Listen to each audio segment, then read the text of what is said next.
All right, guys. Good afternoon, good evening, or whatever you want to call it. I thought today that I'll do something a little bit different. I might do more than one video today, but for this one, I wanted to kind of go over the non-negotiables of submission wrestling. And what I mean by non-negotiables is should be the habits that you have, regardless of whatever your game is. Now, when wrestlers generally talk about their game, it's the collection of moves and techniques and strategies that one wrestler is using in order to get the submission that he's looking for. And so generally speaking, that's going to be very personal to the wrestler. And so when I've made all these videos so far, a lot of them are still very much so under the umbrella of basics.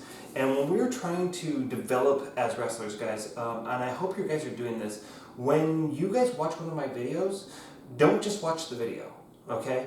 And so if you actually want to see improvement in what you're doing, you would drill based off, you just do the same movement over and over again, usually 10 times, and then you do that same movement for like a week, and then in a month or so, you're probably going to want to revisit that movement so that you can develop. So that's one category. But when I'm talking about non-negotiables, what I'm really talking about is something that, regardless of what your game is, regardless of what technique that you're going after, these are principles that I've said in every single video probably up to this point that you need to be paying the most attention to. Regardless of what your game is, regardless of what submission you're going for, regardless of anything else, these are your non-negotiables. And so, so the first one, of course, is don't lose, right? So whatever you're going for, no matter what submission or game that you're trying to play, don't lose. So if you are on the top, don't lose the position in order to try to get a submission. Make sure that everything that you're doing is intentional and deliberate with that in mind, right? And when it comes to when you're in a defensive position, you're on the bottom of the side control, you're inside somebody's guard. Don't lose means just don't get submitted. Try to escape, but don't get yourself into a worse position because you're there. And so, regardless of what your game is, I do think, generally speaking, you should practice every technique out there, and you should try to understand it, right? And there are new techniques every single day, but they all kind of come down to the same, maybe 100 techniques that are out there. And I believe I've actually covered every single principle that makes each one of those techniques work up until this point. So whether it's a shoulder roll like a berimbolo or something like that, we've showed you this. It was one of the first things that I showed you, and you should be drilling that, because when you start playing De La Rivas and you start doing De La Riva sweeps, you're going to be able to take the back by using those shoulder rolls. When we're talking about guard, your connection, your grips, and all that.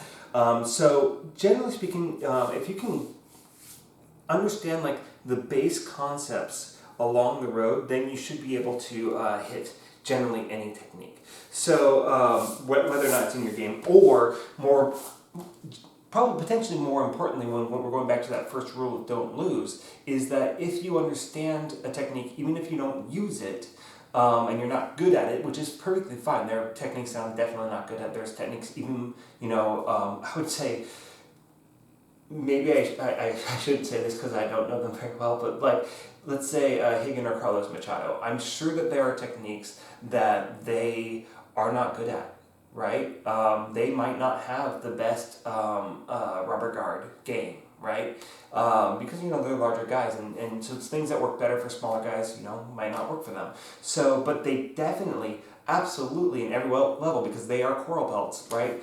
Which is above black belt. Those guys understand what makes those techniques that they're not good at work. And because they understand those concepts, they can defend against them, and that's really, really important all the way through. So when we are talking about the bottom guys, my non-negotiables when it comes to the bottom position is that my feet are shoulder width apart here, right? In most cases, right? So if I'm in the mountain, I'm trying to do a step over escape, I'm going to end up in this position. Even if I'm shrimping, I'm going to end up in this position, and that's totally fine.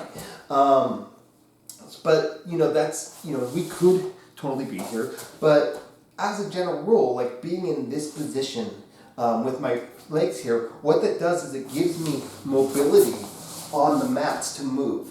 And so if I am here, right, I can't move very well. I can't defend, I can't bridge, I can't do anything. The second one from the bottom, regardless what position it is that this protective position with my arms, right? And so if I am trying to defend no matter anything, the more common attacks that people are going to go for are going to require separating your arms and are going to require access to your neck. So, this type of thing here is key. And if you do start getting an arm separated, you want to think about bringing your elbow in first rather than coming up this way, because this becomes an easy way for them to trap for that Americana or whatever. So, if they're going for the Americana, a lot of times the best strategy is to try to turn into that Americana and bring your elbow in and cover that arm and then come back in, right? So, and again, I think when I was doing the analysis last night of the video that Bud had shared, right? So when we were talking about certain things like, somebody starts going for this arm attack or whatever, I might be able to use this roll over to maybe I'm going to get that step over escape. So I'm multitasking in that. But my key priority here is getting that arm back in, right? So we're going into this defensive position with our arms. And this is somewhat true even in the guard, right? So, mount, guard, back mount, everything, right? So that's going to be really, really key to playing the bottom and trying to get out of that position is, first of all, don't get submitted in that position, because that's the position that you're in, is that you're going to get submitted. Now, other things that come from, as far as like defensive things that you should be looking for, protecting your neck. If somebody's on your back, I'm going to be here. My chin's going to be tucked one way or the other, and I'm blocking the open path here. Right? So if I'm glued to my shoulder here, my chin is tucked, they can't come this side, and my hand is blocking this side, and then I have this hand free-ish to kind of defend whatever else they're going to try to do. So that's going to be something that's going to be very powerful in the back mount. And so I guess that's going to bring me to the next thing, is when you are escaping from any position, whether it's going to be the mount, side control, knee ride, or whatever, don't give up your back, okay? And a lot of times, like for a hop over escape from back mount, right? So this person's on my back here, and I'm able to get one of their legs out from between my legs and pin it to the ground, and then I hop over it, right?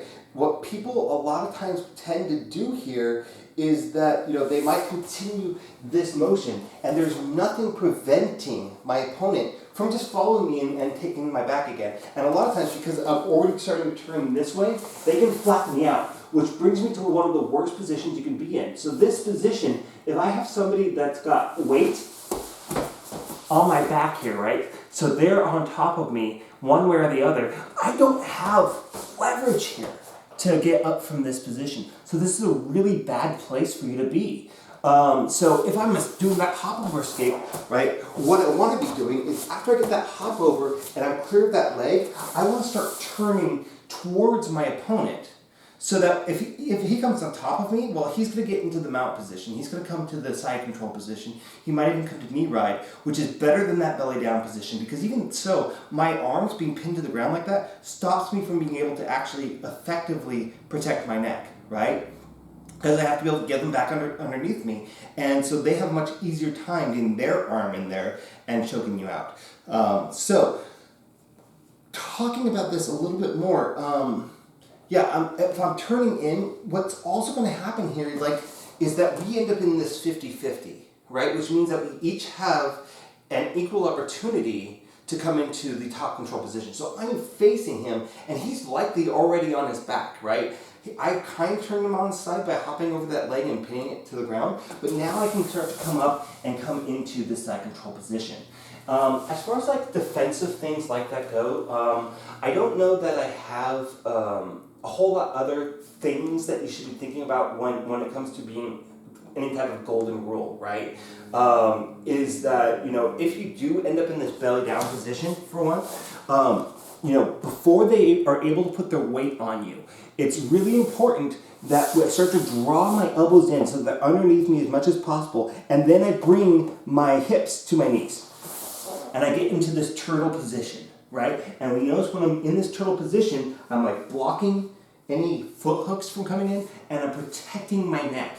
Now, the reason why this is better, guys, is that in order for them to start to get anything on me, right, is they have to start opening me up. They have to start getting my arm away so that they can get their foot, and they have to get to my neck, which I'm protecting. I've got a wide base here, so I'm hard to knock over. I have a very low center of gravity. So when I get into this bottom control position, I'm low, my hips are sunken, and I'm being defensive here. Now, there are definitely things that they can do, and I've showed you what to do in other videos, but getting to this position is going to be hypercritical for you. And so, if they're head to head and they've got their pressure on my shoulders, maybe I can start to sit out. Maybe if they're on my side, or if they're on this side, right, I can drop my shoulder, drop down, and pull them into my guard. So, whatever we're doing here, when we get into a bottom position like that, I want to make sure that, I have the ability to start moving, and I can't do that if I'm belly down. Okay? So, the next thing I would say for like defensive things is that when we get into the guard, right, what is our guard posture? And I'll probably give you a side view here, but here, you can see my ass, right? I'm trying to get as low as possible. I'm probably going to be here. My feet are flat. They're not up. Partially because this is going to give me a higher center of gravity. I'm going to be easier to be knocked over. So if I can get down, I'm going to be much better. Now, from that side position, right, I've got my tail tucked like a scared dog's, right? So it's going to be hard for them to kind of pull me on top of them, and I'm short forward so they can't sit up on me particularly easy. And so this is going to be a good posture here. Now, when it comes to being in the guard, right, I might be trying to control the hips, right? I might, if they're wearing gi, I might put my finger between their two lapels and pinch them together, right, to hold that out there. I might post into the biceps here.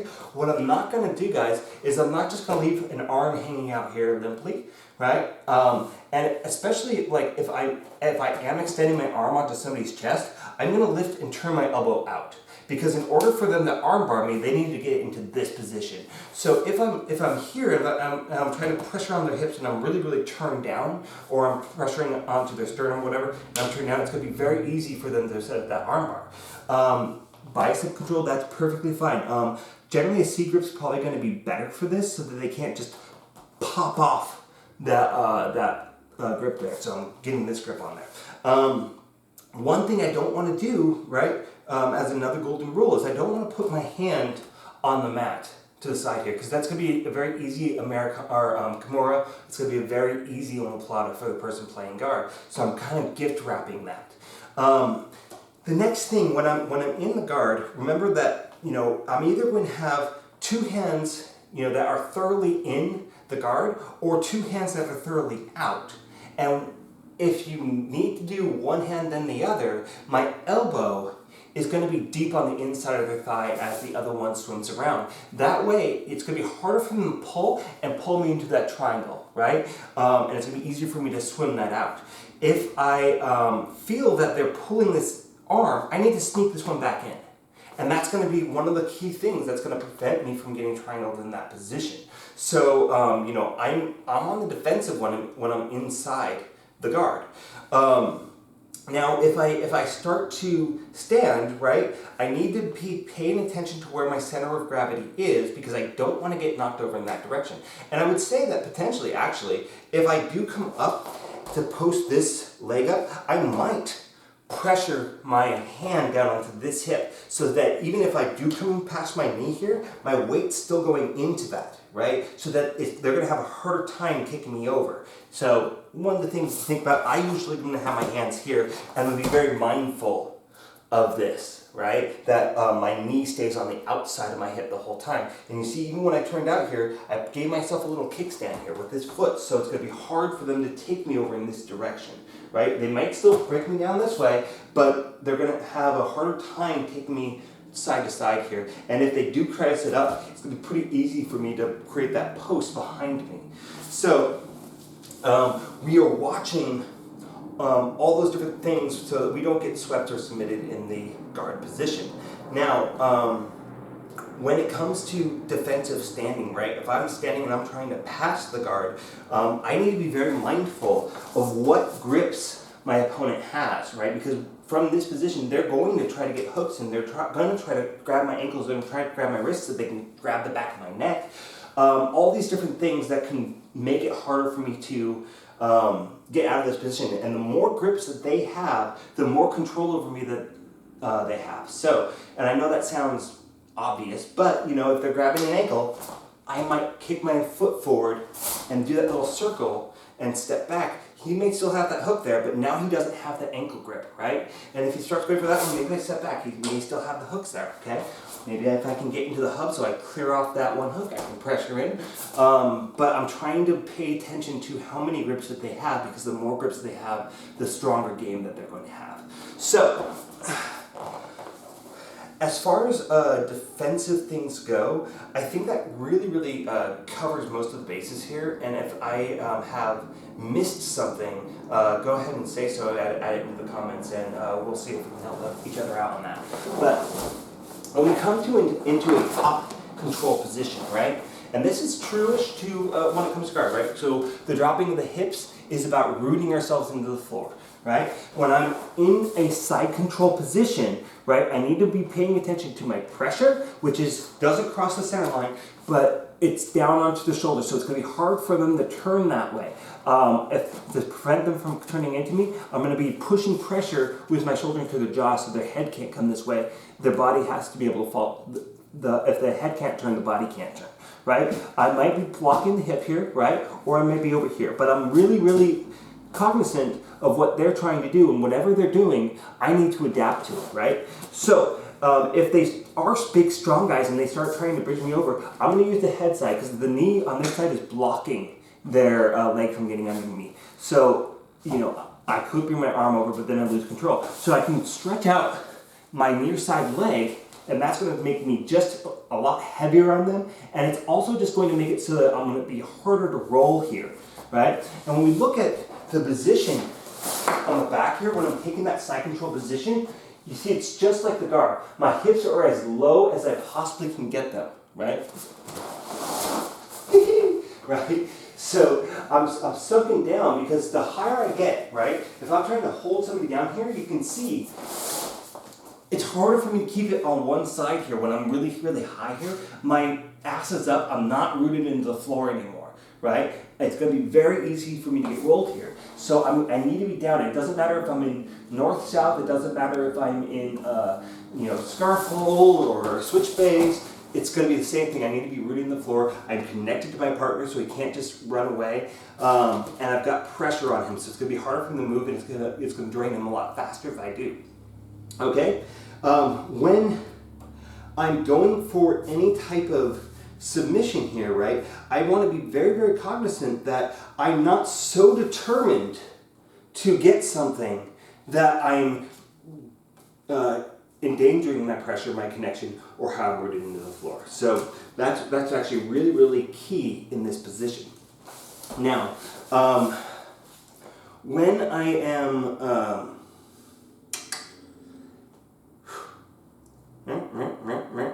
so going for a submission here, again, you don't want to lose your position in the meantime.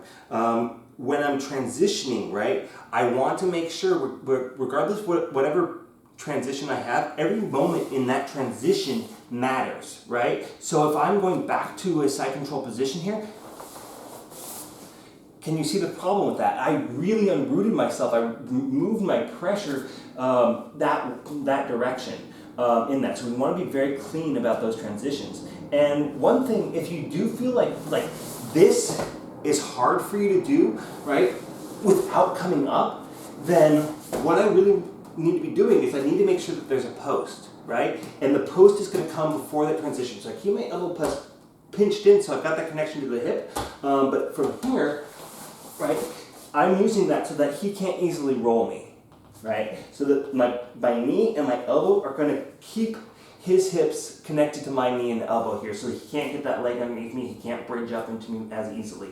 but I'm not, I'm putting up the post before I move. And a good example of this, with stuff that we were working on this week in class, like I'm in the low mount, and I want to bring my leg up to this side, so I put my hand here, and I cup his head, and put my elbow by his shoulder here, right?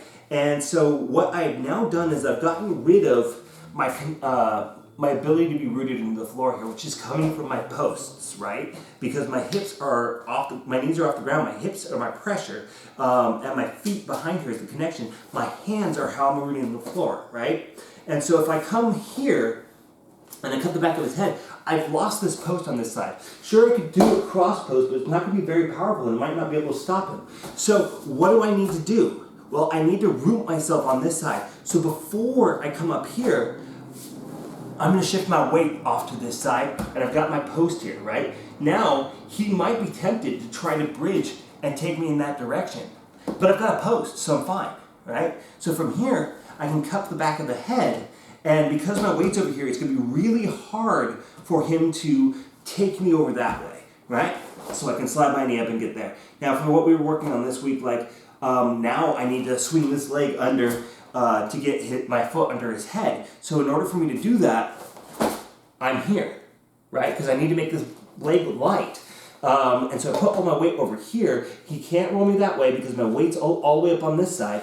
And he can't really turn into me. My leg's kind of blocking that. I'm going to grab the back of his head, swing it, and get it under here, right? And so from this position, I can work from there. But in those transitions, that's kind of going to be the key thing, is what are they going to do to take away that position from you and then roll you over or attack from there. So that's going to be kind of a golden rule there, was whenever you're transitioning, you're paying attention to how they're going to be able to escape because of that transition, right? So same thing is true here. Like for knee ride, we talked about this last week, which is keeping my head inside the box that's made from the shoulder, hip, right? So when I come up into a knee ride position, however I do it, I need to, throughout the entire process, keep my head inside of that box. So pressure. This is going to be now my pressure on his body. My root, my connection is also going to be just about here, right? So I can follow a little bit with my hands as I go through this transition. My pressure, connection, and rooting in the floor. Well, right now I'm rooted through my knees. As I come up, this is going to be my root here a little bit, guys. And notice that my head's over on this side. I haven't crossed the line when I came up, right? So my root is over here. My connection is now my foot under the heel. My knee is the pressure, and I can have extra connection and extra pressure with my hands here, right? And so now it's going to be the same concept, but we've got to be very careful here that when we transition, that we are actually being very mindful of that. So let's say I want to transition into mount. I cannot just go mount. I'm going to be very light and top heavy that direction. I still have a post over here, but I don't have one over here.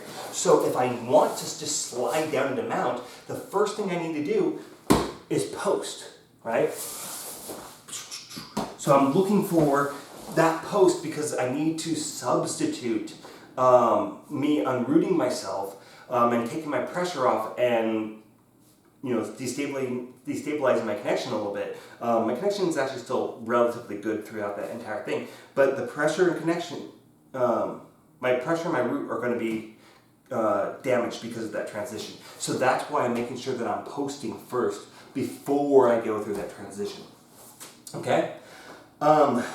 So when we are trying to separate a limb from the body, and this came up with the homework assignment that I did last week, or a couple days ago, that about going from mount and trying to see what techniques that we have out there. And one thing that one person said is that, I might check to see if I can muscle a limb away from the person's body.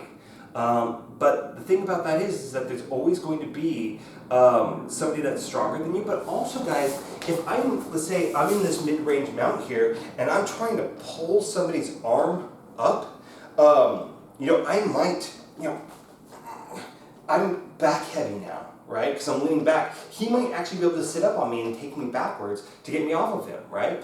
So if I'm focusing on this, I might be doing something that's going to compromise my position on the mount. So when we do try to disconnect that arm from the body, right, I will usually either put my hand underneath that arm and then post my fist into the mat here, and then I can use my hip to separate that elbow. Remember, once the elbow is separated, it's going to be much harder for him to hold that position. And then if I want to, I cup the shoulder, come into this S-mount position, right?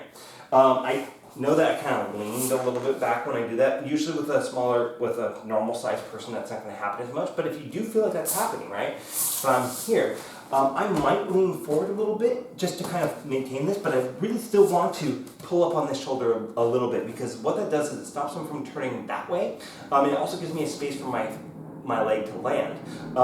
If I want to, I suppose I could stand out this, because again, I'm trying to be underneath his shoulder with this leg, and then I can slide into that S-mount position. But here I've used my hips to be the thing that mostly separates the arm here, right?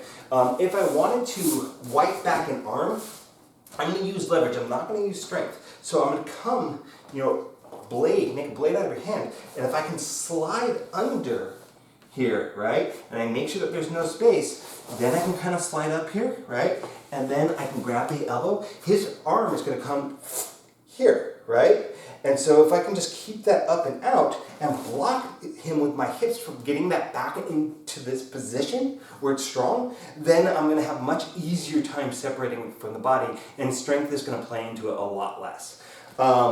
So that's going to be some key things. To separate a limb, usually it's going to require like you slipping into the limb, right? Or you using a 2-on-1 grip, or using your body, or something along those lines. But the answer is pretty much never going to be, I'm going to grab with one arm, or even with two, right?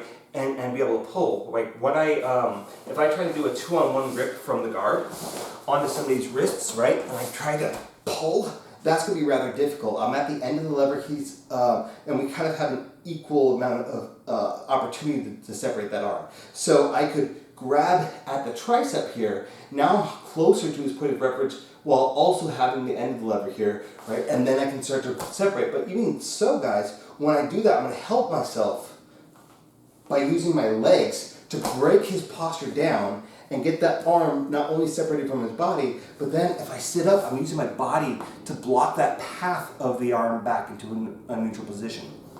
So you're going to find that it's going to be really hard to just pull an arm down, right? So, if we think about the same thing for I'm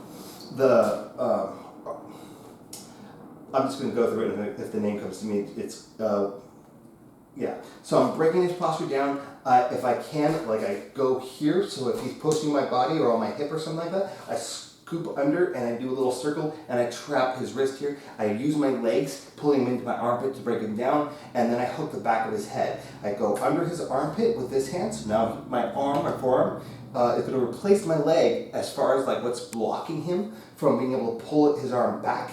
I flick over the head, grab my own wrist, and then I pinch it in and I lock out, and I can relax my legs a little bit, right? And this goes into that, it's not an arm ramp. It's going to come back to me after I'm done with this video. But you see there, guys, I'm still using, I'm using the breaking down of his posture with my legs to compromise his arm so that I can actually capture it. I'm sliding it under it so that I'm using my full arm leverage to separate that arm. Now, I don't have great connection on that arm until I lace under, right? And then flip my arm over and create that figure 4 onto his shoulder and pinch in. But you see that I'm not muscling that arm over. And even when I do that, pull over that arm drag, that I might have a double arm grip here, right? When I go for that, I'm not doing this. I could try this, right? But what works the best is this, because he's pressuring onto my body. And so when I'm trying to separate that arm from my body, what am I doing? I'm probably actually going to be here or some combination of this. This would probably be better. But he's committing his arm to my hip. So I get my hip out of the way. Now that structure is gone. I've broken down that structure, and now I can start going for stuff. Does that make sense? When we're looking at how do we separate an arm from the knee grab? Well, we go into the double knee grab, we use our leg because it's much stronger than that arm. When we want to get that far side arm, I'm going to hook under it and I'm going to go by the elbow, not by the wrist, but by the elbow, and I'm going to pull. And because I'm coming to the head side of the arm and then hooking the back of the elbow, it's going to be very easy for me to step around and get that far side arm. So, in a way, I feel like I should have been more organized when it comes to this video, but I hope that a lot of these key concepts are going to sink in a little bit. So when you guys are looking at any technique, and I try to do a really good job of making sure I'm talking about where's your pressure, where's your connection, how are you rooting into the ground for every single technique, and how we are using our body and how we're using leverage to get limbs separated, right? And you know, for choking the neck, and create a blade to go through that. But you know, don't ever be so focused on getting the submission that you give up the position that you've worked so hard to get. Don't, you know, if somebody's being really wild and trying to escape your guard, your job at that point is to stop them from escaping the guard, not to get a submission, right? So this has gone longer than I really wanted it to, but I really hope that at least some of these things kind of stick with you. So whether or not you actually know any techniques whatsoever, like this is the only video you watch on this channel, your game is going to improve astronomically when you start considering these things in everything that you do. But likewise, when we are starting, you know, this goes back to the video that Bunny shared, is that you know, when people started to engage each other, and I see this all the time, it's like the number one thing that people do that's silly when they're on Meat Fighters or whatever, is that they approach like this. I'm gonna attack you here, right? You see that my center of gravity is really, really high, my base is very, very narrow. I'm very easy to knock over here. So, you know, this might be, if I'm going to approach that way, right, this might be the way that I'm going to do it. Or I'm going to get into a combat base, right? So they can't easily break down my guard. I've got my foot in front of my knee. It's really hard for them to pull me forward. It's going to be hard for them to knock me back. If they do, I've got a post. And they don't have really great access here. Or I might sit down, right? Because now I've got my legs to block. So really, guys, I hope this helps. I hope these are concepts that are really helpful to you in general. Also, like if you're starting to imagine somebody sits down and you stand up, don't try to run around them. You have to stop them from being able to follow you first, right? So whether that's grabbing a leg, right? So, you know, I might, if I'm trying to go around somebody's leg, I might just post on that leg, right? And then start to walk around, because then they can't follow me. Now, I don't know that that's a good technique. Nobody's ever showed me that before, but the concept is there, right? I'm using that leg or that grip on the ankle to stop them from coming around this way. Now, what people will usually do is they'll take the other leg and they'll scoop it across. And that's great for me. So I just sneak it around and hook the back of their head. They can no longer follow the other way around because they've committed themselves that way. So, so just general concepts. How am I rooted in the floor, whether I'm defending or I am attacking? How am I maintaining the position? How am I getting out without losing? How am I protecting against submissions? How am I separating limbs from the body? You know, pressure connection, rooted in the floor. How many grips do I have? And that's really key in guard, right? So we can call this like a double grip here, right? Because I'm killing his hips and I'm killing his legs by having my legs locked up and keeping my legs heavy here, right? So, you know, that we can call that two grips if you want to. You can call it one, whatever.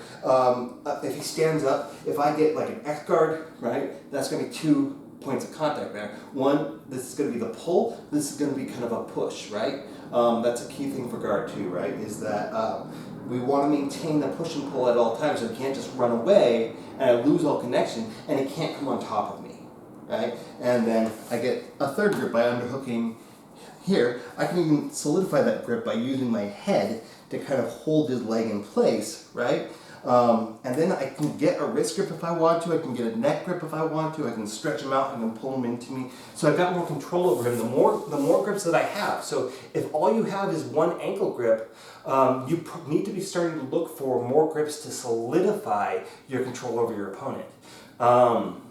And so, if I have an ankle grip, right, and that's the only connection I have, I might unhook, spin around and go for that Eminari roll back sweep or something like that, or I can flip over and go for a low single or whatever. But I'm always looking to get more grips because I don't want him to start to run away or come on top of me or be able to pass as easily. So, hook guard, right? I'm going to be here if I can help it, right? So one foot underneath each hamstring, I'm going to be holding onto the ankle here so that, at least on this side, I've got some control here, right?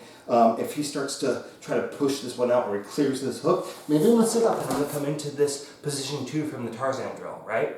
And if he starts to knock me down, I go into a De La Hiba, right? So I'm always looking for that, right? How many grips do I have? That equals control. So I hope this is helpful. Thank you guys for watching. I think I might still go over some other techniques here in a minute, but I got some a cooking video to do for you guys, and yeah, we'll go from there. So thank you guys. Have a good one.